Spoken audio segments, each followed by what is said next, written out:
Hello everyone, welcome to my channel. Let's start Mahabharatam part 10. रणनीति। द्रौपदी ने अपनी पराजय पर शोक व्यक्त किया और सिर झुकाकर वहां से चली गई।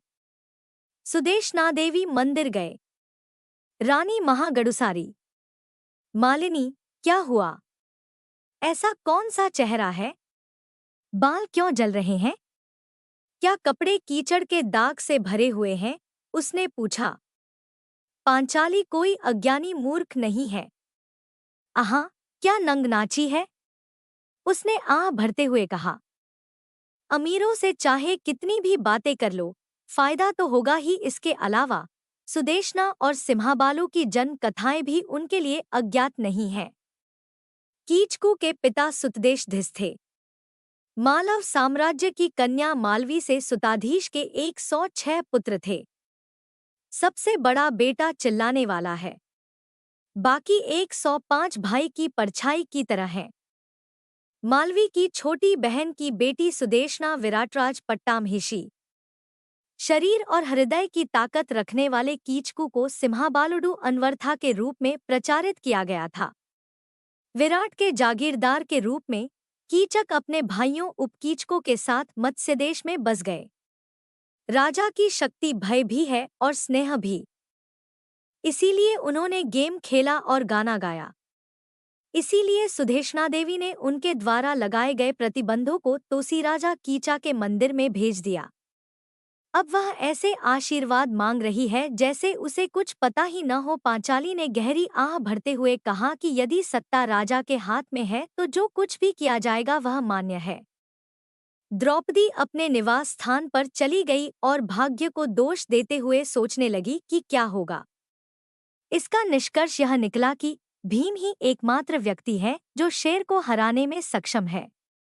आंखों में कोई झंझनाहट नहीं है। दिल जल रहा है। किले के गेट से बजती घंटियां आधी रात का संकेत देती हैं। हरम गहरी नींद में सो रहा है। अंधेरा और सन्नाटा आपस में जुड़े हुए हैं। द्रौपदी आंखों में आंसू भरकर जाग उठी।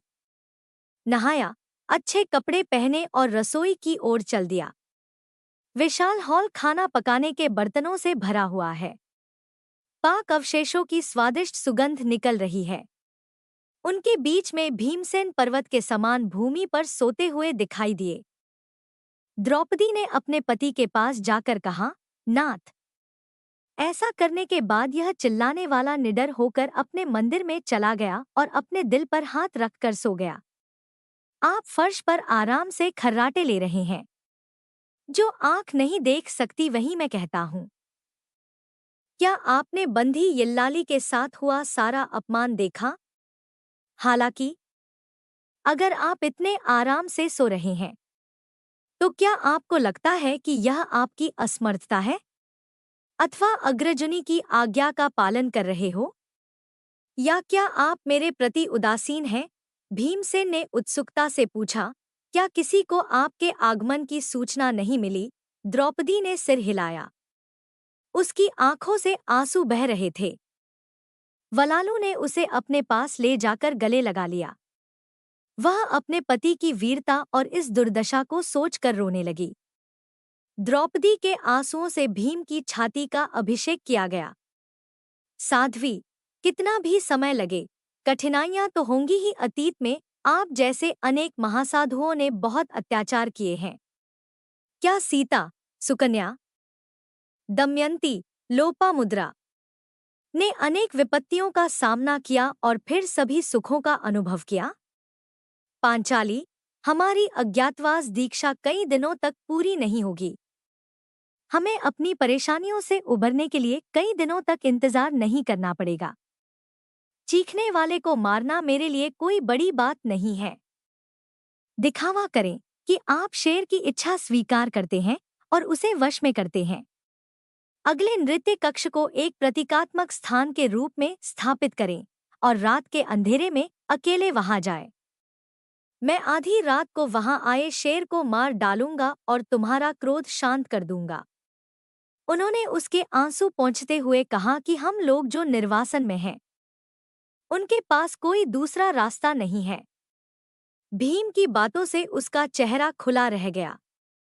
हमें अपनी योजना बहुत सावधानी से चलानी होगी। तो यह जानना पर्याप्त नहीं था। वलालू ने कहा, आप मेरे बिना जा सकते हैं। Don't forget, like, comment, share, subscribe. And thanks for watching.